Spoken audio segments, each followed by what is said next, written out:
Facing a critical Windows failure due to the CryptoAPI COM module DLL. I'm Sophie Chen, a senior Windows support engineer. Let's implement the official repair path today. This DLL file is a legacy Microsoft library that provides an interface for cryptographic functions using COM. Although deprecated, it is still required by some older web applications and scripts for handling digital signatures and certificates. With the why out of the way, let's focus on getting you running again. This issue involves a protected Windows DLL that requires official restoration. Start an elevated command prompt session and run sfc scan now so that Windows can automatically validate and replace files like the CryptoAPI COM module. If you are still encountering the error after following the official setup, it's time to investigate the underlying system architecture.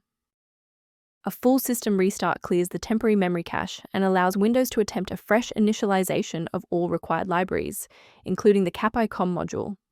Before you reboot, make sure to bookmark this video or click the like button so you can easily find your way back to the next step once your PC is back up and running.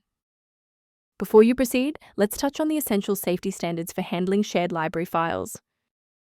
It is critical to avoid the manual installation of the CryptoAPI COM module DLL unless you are following a verified engineering protocol, as a single directory error can prevent your OS from booting and result in significant data loss. Let's conclude by looking at how a system maintenance utility can help keep your performance optimized and your libraries synchronized. To reduce startup overhead, the suggested system resource below includes information on managing the CryptoAPI COM module.